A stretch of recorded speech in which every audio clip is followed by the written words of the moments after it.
आज हम बात करेंगे एशिया महाद्वीप के अंदर आने वाले 3 और देश, बांग्लादेश, भूटान और नेपाल के बारे में। तो सबसे पहले हम देखते हैं बांग्लादेश के बारे में। तो बांग्लादेश की जो राजधानी है वो ढाका है। बांग्लादेश जो है 1971 से पहले पूर्वी पाकिस्तान था। 16 दिसंबर 1971 को ये पाकिस्तान से आज़ाद हो जाता है और 1972 में जो है उसे एक स्वतंत्र देश के रूप में मान्यता मिल जाती है। तो अब देखते हैं हम पूरी पाकिस्तान जो है वो बांग्लादेश किस प्रकार बना। तो जब देश का बंटवारा हुआ तो पाकिस्तान के 2 हिस्से आए, एक तो भारत के पूर्व में, एक भारत के पश्चिम में। जो पूर्व में पाकिस्तान का हिस्सा आया उसे पूर्व पाकिस्तान कहा गया और जो पश्चिम में आया उसे पश्चिमी पाकिस्तान कहा गया। लेकिन कुछ ही समय तक तो आज़ादी के इस बंटवारे के बाद दोनों में चीज़ें सही चली, लेकिन थोड़े ही समय बाद दोनों में जो है वो असमंजस्य की स्थिति पैदा हो गई। पूर्वी पाकिस्तान और पश्चिमी पाकिस्तान में बात बन नहीं रही थी, क्योंकि जो पश्चिमी पाकिस्तान के जो लोग थे वो पूर्वी पाकिस्तान के लोगों को नीचा समझते थे, उनसे गणना करते थे, उनको कमज़ोर समझते थे।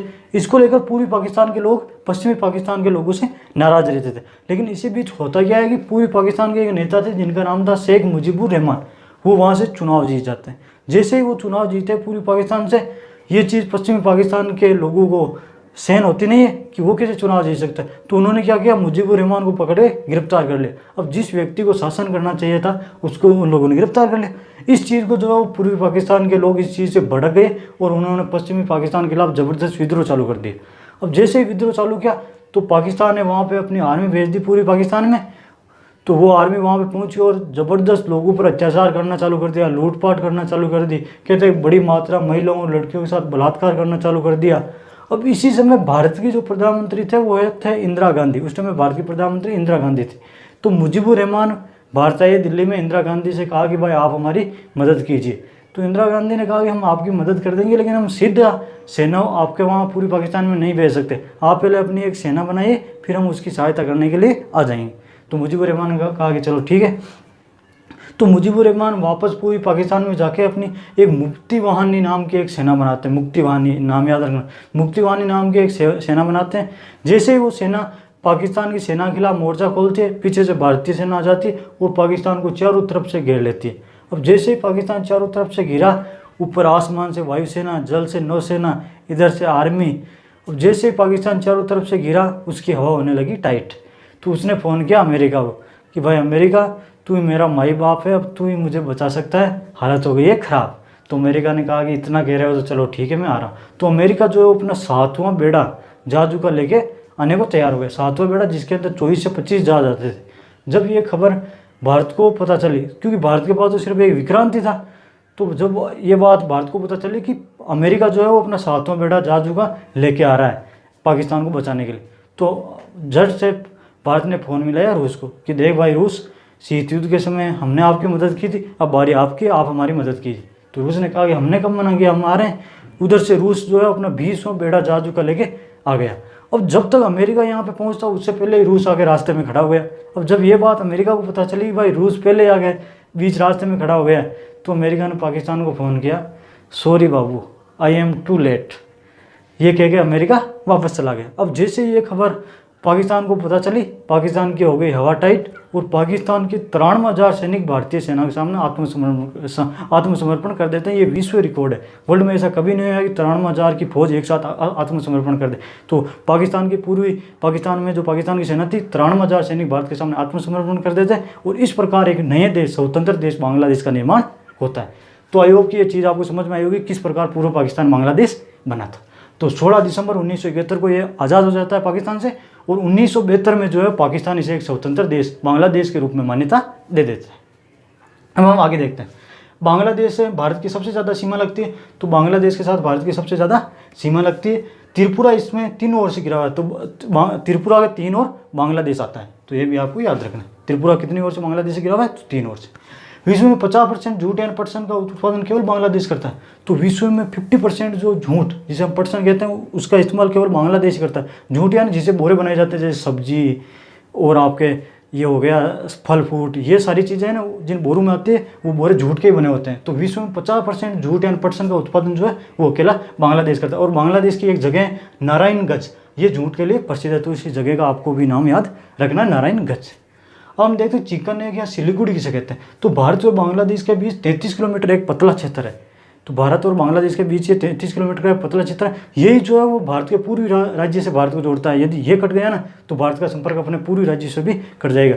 तो चिकन है क्या, सिलीगुड़ी क्या है, तो भारत और बांग्लादेश के बीच 33 किलोमीटर एक पतला क्षेत्र है। यही जो क्षेत्र है यही भारत को पूरी भारत के राज्यों से भारत को जोड़ के रखता है। तो ये भी आपको याद रखना है। चटगांव 2 चीज़ों के लिए फेमस। चटगांव एक तो यहाँ पे बांग्लादेश का बंदरगाह, दूसरा क्या है 18 अप्रैल 1930 को सूर्यसेन ने चटगांव में अंग्रेजों की बहुत बड़ी गोला बारूदों की फैक्ट्री थी उसको लूट लिया था सूर्यसेन ने। तो याद रख, चटगांव में एक तो बांग्लादेश का बंदरगाह, दूसरा 18 अप्रैल 1930 को सूर्यसेन ने यहाँ पे जो अंग्रेजों की फैक्ट्री थी जिसमें गोला बारूद भरा हुआ था, अंग्रेजों का जो शास्त्रागार था उसको लूट लिया था। तो किसने लूटा? सूर्यसेन ने। तो ये भी आपको ध्यान रखना।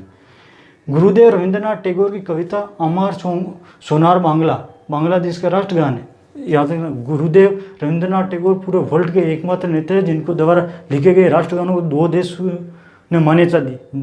भारत में भी इन्हीं का ही लिखा हुआ राष्ट्रगान है और बांग्लादेश ने भी इन्हीं की जो कविता थी अमर सोनार बांग्ला, इसको ही वहाँ का राष्ट्रगान बनाया गया है। तो ये भी इंपॉर्टेंट है, याद रखना।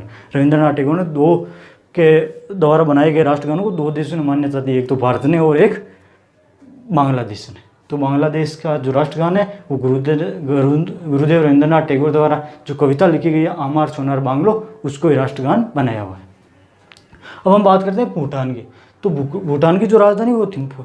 जब 1959 में चीन जो है वो तिब्बत को अपने में मिला रहा था, उस टाइम सिक्किम तो भारत में मिल गया, चीन से डर गया कि चीन का ही मेरे को उसमें ना मिला था। लेकिन भूटान उस टाइम एक चीज़, भूटान और भारत के बीच समझौता नहीं हुआ, उसके तहत भारत में ये भूटान नहीं मिला। क्यों? भूटान कहता था कि हम आपसे मिल तो जाएंगे लेकिन हम हमारे क्षेत्र का राजा प्रमुख करेंगे, जबकि भारत कहा कि नहीं भाई, हम तो वहाँ का जो प्रमुख है वो मुख्यमंत्री बनाएंगे। इस चीज़ को लेकर भूटान और भारत के बीच बात नहीं बनी।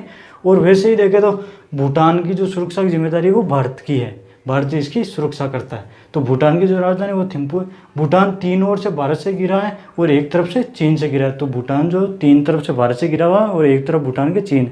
ये एक स्थलबंध देश है। स्थलबंध देश तो आपको पता ही है, ऐसा देश जिसके चारों तरफ या तो जमीन हो या कोई बंद आकार का सागर हो, उसे स्थलबद्ध भूबद्ध या लैंडलॉक कंट्री कहते हैं। ऐसा देश जिसकी चारों तरफ या तो जमीन हो या कोई एक तरफ बंद आकार का सागर हो, उसे स्थलबद्ध भूबद्ध या लैंडलॉक कंट्री कहते हैं। तो भूटान क्या है? एक स्थलबद्ध देश है। भूटान में बौद्ध धर्म की वर्जियान शाखा को मानने वाले लोग रहते हैं। तो याद रखना, भूटान में कौन सी बौद्ध धर्म की कौन सी शाखा को मानने वाले लोग रहते हैं? तो भूटान में जो है बौद्ध धर्म की वर्जियान शाखा को मानने वाले लोग रहते हैं। भूटान के जो मूल निवासी है उन्हें गोलाब कहा जाता है। तो भूटान के जो मूल निवासी है उसे गालोब कहा जाता है। भूटान का राज प्रमुख राजा होता है। तो भूटान का जो आज भी राज प्रमुख है वो राजा होता है, जिसे भूटान में दुर्ग गयाल्पो कहते हैं। तो भूटान में राज प्रमुख जो राजा होता है उसको क्या कहते हैं? तो उसको दुर्ग गयाल्पो कहते हैं।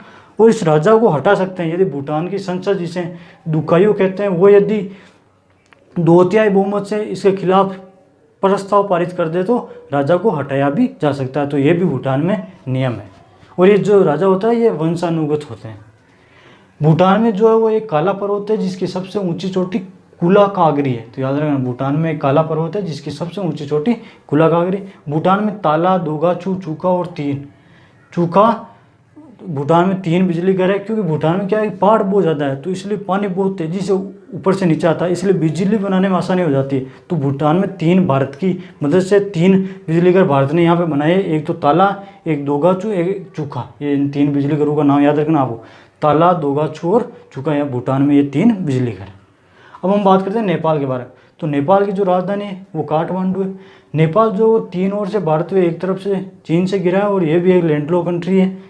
हिंदू धर्म को मानने वाले लोग रहते हैं। तो नेपाल में जो है वो हिंदू धर्म को मानने वाले लोग रहते हैं। सुगोली की संधि, ये ईस्ट इंडिया कंपनी में नेपाल के राजा के बीच 1816 में हुई थी। तो ये सुगोली की संधि इंपॉर्टेंट है।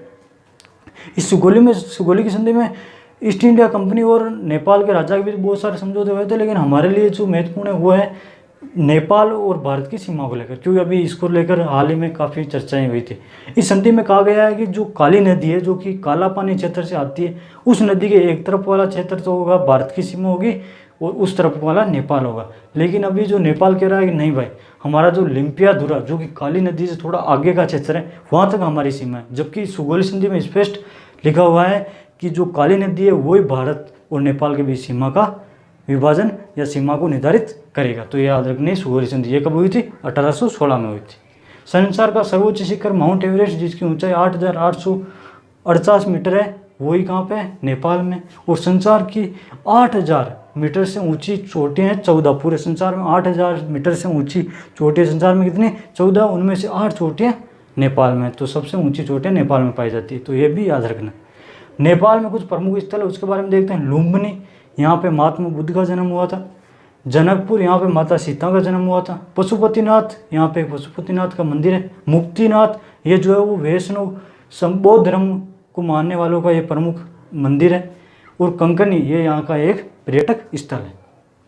नेपाल में एक और चीज़ है, नेपाल में जो है वो सार्क का मुख्यालय, दक्षिण एशियाई देशों का ये एक संगठन सार्क, इसका मुख्यालय जो है वो नेपाल की राजधानी काठमांडू में। इस सार्क के अंदर 8 देश आते हैं। 8 देशों में आपके एक तो हो गया मालदीव याद रखना। मालदीव एशिया का सबसे छोटा देश है, इसकी राजधानी माले है।